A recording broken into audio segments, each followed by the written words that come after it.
Hello everybody. So there are three things that I'm going to be covering in this video. One, how do you know it is time to do plant medicine? Or how did I know it was my time to do plant medicine? I'm also going to talk a little bit about the kinds of medicine in which we have, which is a plant medicine, not a hallucinogenic. And number three, the retreat in October. I have a few spots left. So first of all, I knew that I was love. I knew that I was light. I knew that I was a divine being.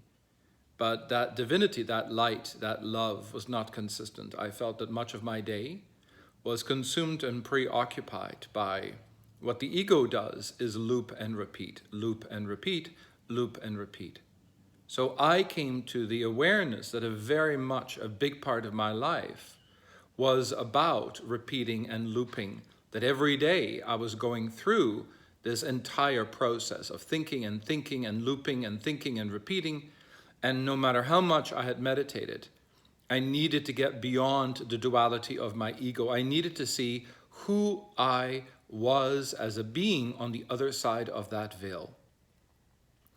So for me, it was really about learning how to be a better guide in understanding how to manage my ego, understand how to sustain this inner state of consciousness.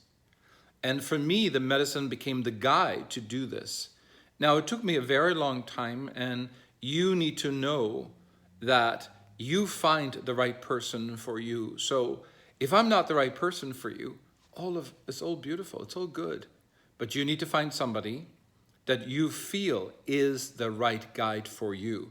If you're looking for a shaman, then you go to Costa Rica, Peru, Costa Rica, you go somewhere where you find a shaman.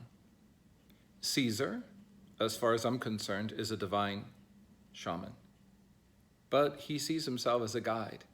He does not feel he is a shaman, yet he was trained by a lot of shamans. He was very lucky that he traveled and trained with some of the most amazing shamans, Peru, Colombia, Costa Rica. And when he came back to Mexico, he felt that he needed to put down all the traditions and be a guide. And so we are trained as guides. And if you really want your traditional shaman, then you need to find your traditional shaman. If you're looking for a guide that is there to assist you in your process of awakening, then we might be the right people for you, but only you can make that decision. I wanted peace. I wanted to sustain peace. I wanted to get off this treadmill of looping and repeating. And if you've come to that awareness and that realization that that is really what you're deeply longing for, then these beautiful medicines might be the right thing for you. Ayahuasca is this divine goddess energy. She absorbs almost like 1,000 therapies. She has the ability to absorb all of the pain and the rejections and the abandonment and the trauma in which we've experienced. And so it is like a mop, it soaks up. Every person has a different experience. So whatever your journey is, whatever your karma is, that night, that evening of ayahuasca is the perfect evening for you. This medicine knows exactly what your experience will be that evening. It is divine, so it's not a customized experience. Nobody has the same experience. Your evening with ayahuasca is divine, because whatever needs to be absorbed by this beautiful medicine, whatever needs to be healed within you, whatever needs to be shifted, whatever needs to be transformed, whatever new neural pathways between your brain, your heart, and your stomach, she is a divine intelligence. Then samadhi is a tree like ayahuasca, but samadhi is a tree that is only available in Mexico. It doesn't grow anywhere else. Caesar is the only person that has this medicine. In this medicine, again, it's not an hallucinogenic. It is a plant medicine. It is a root of a tree. And it introduces you to God. It introduces you that you are love, that you are divine, that everything is perfect. It teaches you there's nowhere to go. There's nothing to do. You are divine. And this is something, again, every person has their own experience.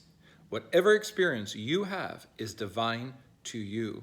This is a highly intelligent medicine that knows how to help you heal, and so that you gradually move into your own consciousness and know how to sustain that consciousness. We need to learn how to deal with the ego. And the ego is a virus. It is a destroyer of our light. It is a destroyer of our love. It tries to interfere. And once you understand this entire play of consciousness in which we're in, your life and the quality of your life, depending upon your process, your commitment, your effort, it all begins to change. October the 5th to the 12th, I have a few spots, and that is it. And the reason that I'm making this video is because I'm covering all the things that people are emailing me about and asking me about.